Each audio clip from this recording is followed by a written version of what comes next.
ನೀವು ಯಾವುದನ್ನೇ ಪ್ರತಿಭಟಿಸಬೇಕು ಅಂದ್ರೂ ನಾವು ಶಾಂತಿಯ ದೂತರು ಅಂತ ಹೇಳ್ಕೊಳ್ತೀರಲ್ಲ ನೀವು. ಇವತ್ತು ಶಾಂತಿ ದೂತ ಸಮಾಜ ತಾನೇ ನಿಮ್ಮದು.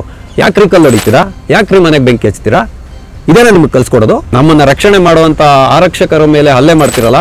ಒಬ್ಬರು ಪೊಲೀಸ್ ಪೇದೆಗೆ ಚೂರಿಯಲ್ಲಿ ಎಳೆದಿರ್ತಕ್ಕಂಥದ್ದು ಆತನ ಕೈಗೆ ಗಾಯ ಆಗಿದೆ. ಮಹಿಳಾ ಆರಕ್ಷಕರ ಬಟ್ಟೆಯನ್ನು ಹರಿಯುವಂಥ ಕೆಲಸಕ್ಕೆ ಇವರು ಬರ್ತಾರೆ ಅಂತ ಹೇಳಿದ್ರೆ, ಕೆಲಸಕ್ಕೆ ಕೈ ಹಾಕ್ತಾರೆ ಅಂತ ಹೇಳಿದ್ರೆ, ಇವರು ಯಾವ ರೀತಿಯ ಶಾಂತಿ ಬಾಂಧವರು ಅಂತ ನಾವೆಲ್ಲರೂ ಪ್ರಶ್ನೆ ಮಾಡ್ಕೊಬೇಕು. ಇಲ್ಲಿ ಎಲ್ಲರನ್ನೂ ಕಾಡುವಂಥ ಕಟ್ಟ ಕಡೆಯ ಪ್ರಶ್ನೆ ಏನಪ್ಪಾ ಅಂತ ಹೇಳಿದ್ರೆ, ಟ್ರಕ್ ಗಟ್ಟಲೆ ಕಲ್ಲುಗಳು ಇವ್ರಿಗೆ ಎಲ್ಲಿಂದ ಸಿಗ್ತವೆ ಅಂತ ಹೇಳಿಕೆಯಲ್ಲಿ ನೀವೆಲ್ಲ ಯಾರು?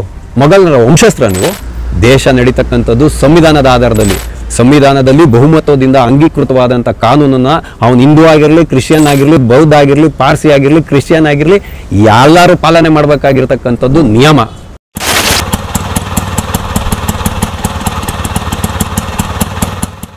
ಟಿವಿ ವಿಕ್ರಮದ ಸಮಸ್ತ ವೀಕ್ಷಕರಿಗೆ ಆಟೋವಾಲ ಕಾರ್ಯಕ್ರಮಕ್ಕೆ ಆತ್ಮೀಯವಾದ ಸ್ವಾಗತ.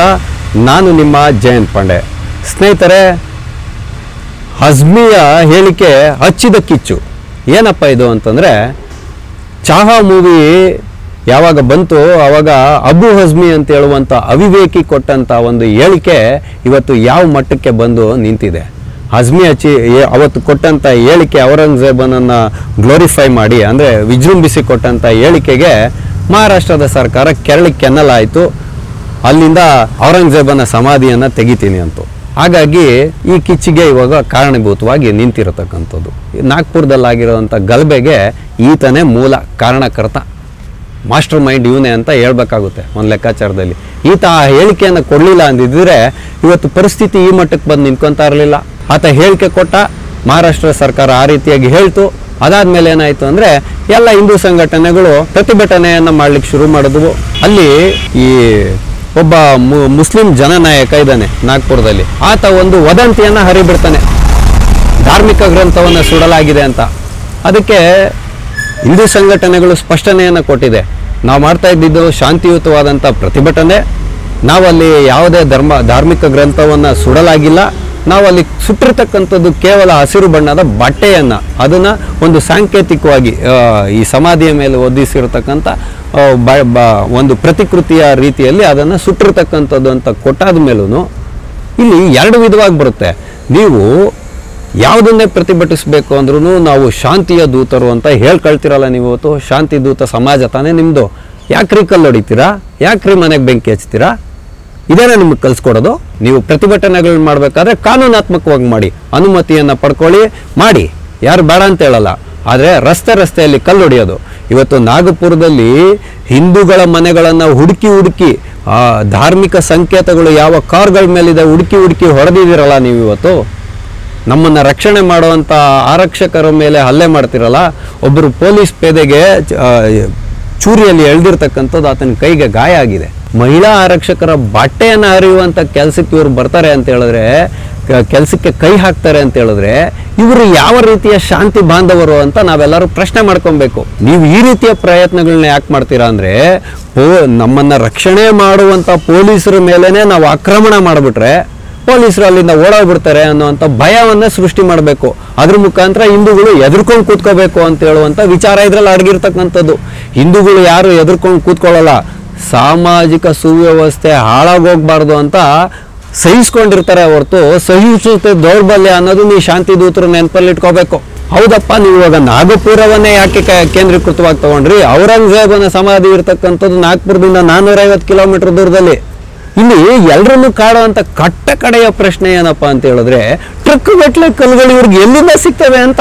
ಪೊಲೀಸರು ಇವತ್ತು ಆ ಕಲ್ಲುಗಳು, ನೀವು ಆದಿ ಬೀದಿಯಲ್ಲಿ ತೂರಿದಂಥ ಕಲ್ಲುಗಳನ್ನ ಒಂದು ದೊಡ್ಡ ಮಿನಿ ಟ್ರಕ್ ಬರುತ್ತಲ್ಲ, ಇವಾಗ ಏಸ್ ಗಾಡಿ ಅಂತಾರಲ್ಲ, ಅಂತ ಟ್ರಕ್ಕಲ್ಲಿ ತುಂಬ್ಕೊಂಡು ಹೋಗ್ತಾರಲ್ರಿ, ಅಂತ ಕಲ್ಲುಗಳು ನಿಮ್ಗೆ ಎಲ್ಲಿಂದ ಸಿಗುತ್ತೆ? ಅಲ್ಲಿನ ಸ್ಥಳೀಯರು ಹೇಳುವಂಥ ಹೇಳಿಕೆಗಳ ಪ್ರಕಾರ ಅಲ್ಲಿ ಹಿಂದೂಗಳ ಗಾಡಿಗಳು ಪಾರ್ಕ್ ಆಗ್ತವೆ, ಮುಸಲ್ಮಾನರ ಗಾಡಿಗಳು ಪಾರ್ಕ್ ಆಗ್ತಾ ಇದ್ವು.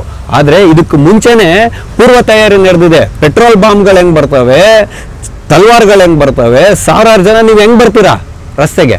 ನಿಮ್ಮ ವಿಚಾರ ಇರ್ತಕ್ಕಂಥದ್ದು ಏನು ಅನ್ನೋದನ್ನ ನಾನು ಈ ಮೂಲಕ ಸ್ಪಷ್ಟಪಡಿಸ್ತೀನಿ.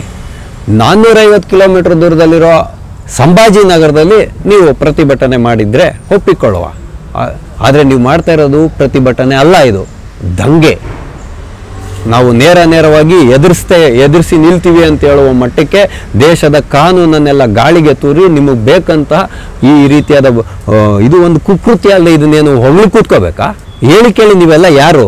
ಮೊಘಲರ ವಂಶಸ್ತ್ರ ನೀವು ಅಲ್ಲ ತಾನೇ? ನೀವು ಇಸ್ಲಾಂ ಪೀಪಲ್ಲು, ಮೊಘಲರಿಗೂ ಅವ್ರು ನಿಮಗೂ ಸಂಬಂಧವೇ ಇಲ್ಲ ಅಂತ ತಾನೇ ನೀವು ಒಪ್ಕೋಬೇಕು. ಇದ್ರೂ ಒಂದು ಪಕ್ಷ ಮುಗಿದು ಹೋದಂಥ ಘಟನೆಗಳನ್ನ ಯಾಕೆ ಕೆದಕಿ ಕೂತ್ಕೊಳ್ತೀರಾ? ಹಾಗಾದರೆ ಆತ ಈ ದೇಶದ ಮೇಲೆ ಏನು ಮಾಡೇ ಇಲ್ಲ ಅನ್ನೋ ರೀತಿಯಲ್ಲಿ ನಿಮ್ಮ ನಡತೆ ಇರ್ತಕ್ಕಂಥದ್ದಲ್ವಾ? ಹಾಗಾಗಿ ಅಜ್ಮಿ ಅನ್ನೋಂಥ ಅವಿವೇಕಿ ಹಚ್ಚಿದ ಕಿಚ್ಚು ಇವತ್ತು ನಾಗಪುರ ಹೊತ್ತಿ ಉರಿಯಂತೆ ಮಾಡಿದೆ. ಆದರೆ ಇದರೆಲ್ಲದರ ಹಿಂದೆ ಇನ್ನೂ ಒಂದು ಘಟನೆ ಅಡಗಿದೆ.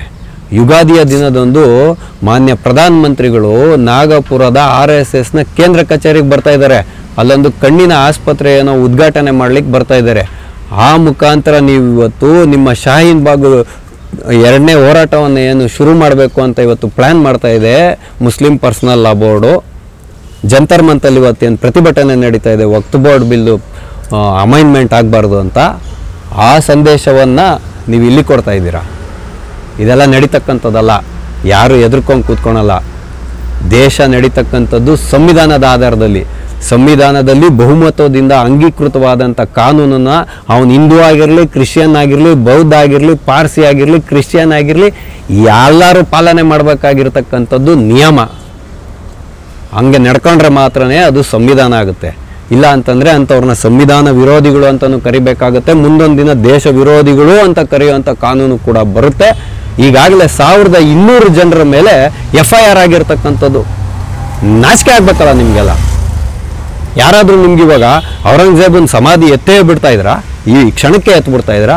ಕಾನೂನು ಕಟ್ಲೆ ಇಲ್ವಾ? ಹೋಗಿರಿ ಕೋರ್ಟಿಗೆ ಹೋಗಿ ಪ್ರಶ್ನೆ ಮಾಡಿ, ಕಾನೂನಾತ್ಮಕವಾಗಿ ಪಡ್ಕೊಳ್ಳಿ.